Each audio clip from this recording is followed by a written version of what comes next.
On June 18th, 2020, 60 years old Jairam intervened when the local police of Satankulam police station abused some workers who were waiting for their wages. And the police took note of Jayaraj's intervention and they decided to teach him a lesson. The drama begins on next day, June, and torturing Jayaraj just because he intervened yesterday evening. And Benix, Jaira's son, rushed to the police station to inquire. And both were wrongfully confined in the station and they were tortured from 7:45 p.m. till 3 a.m. on the next day. They were beaten repeatedly with the lathis and other objects, and their clothes were removed and were forced to clean their own blood from the floor and walls. On the next day, both were produced before Shantakulam Government Hospital doctor, Vanilla, and the doctor didn't examine these two persons and certifies that fit for remand. Despite visible injuries on their bodies, they were limping, unable to sit properly. Blood-stained clothes were allegedly dumped in the hospital dustbin. And His Lordship's Judicial Magistrate D. Sharavanan remanded these two innocent people to custody without physical examination or proper inquiry, citing COVID protocols. Waved from a balcony, they were transferred to Kovilpatti sub-jail, where on June 22nd, Benix, the son, died in the Kovilpatti Government Hospital with internal bleeding and hemorrhage.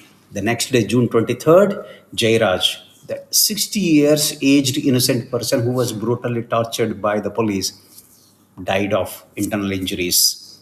June 23rd to 24th, and there was huge commotion across Tamil Nadu. Human rights groups and activists highlighted police brutality, magistrates and medical lapses, and destruction of the evidence. Surprise thing is, CCTV at the station was set to auto-delete daily with no footage of the incident despite storage capacity.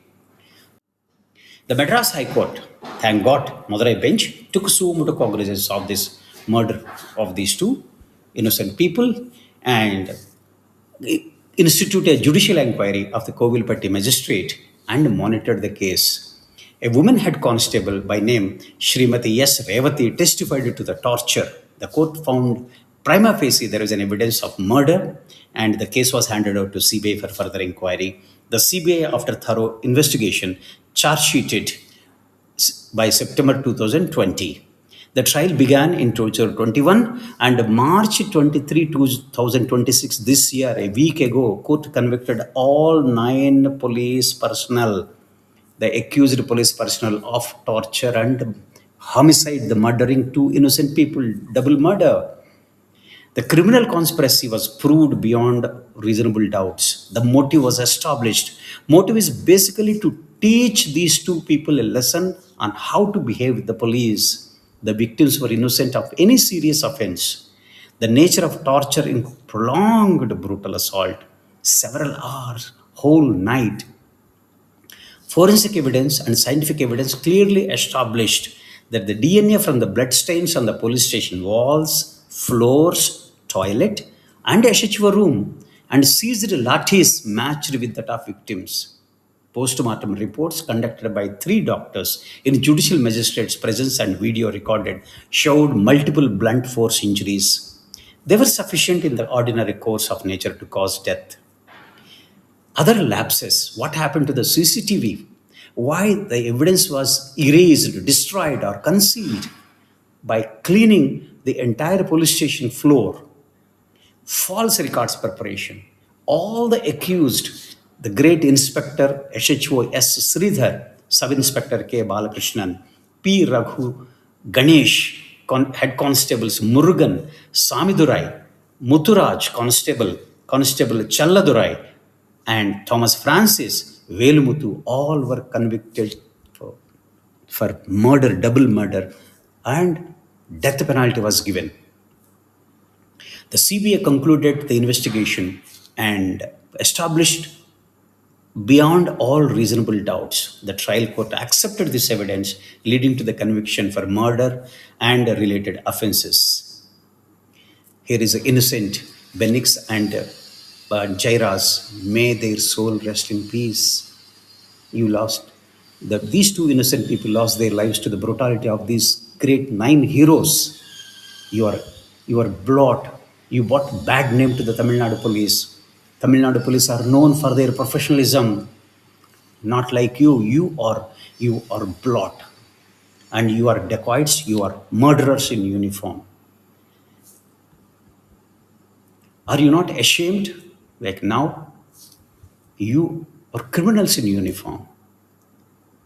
I'm happy that you stripped off the uniform and sent to the gallows. I think that is the fit case. It's the rarest of the rare cases. But however, there is High Court and the Supreme Court and other judicial process to continue for upholding this, the judgment by the trial court.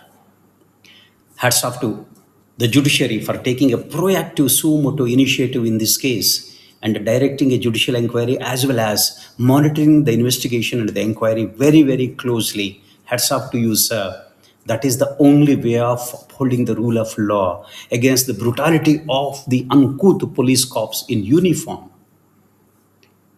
And here is the innocent victims and Good Samaritan NGOs who stood by the family, who helped the CBI, who helped the court in arriving at the truth and delivering justice to the departed souls and to the family members. And here is our great police force. Why these great nine heroes created the situation. And thousands of police are on the roads now to control. It was in 2020, and the justice was finally delivered to the departed souls. Police, it's a great lesson to all of us. I was also in the police force for 33 years donning the uniform.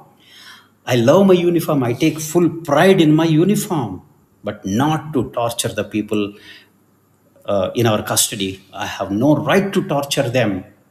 The judiciary is there, the trial courts are there, NGOs are there, human rights groups are there to show us the light, to show us the mirror, how brutal we are.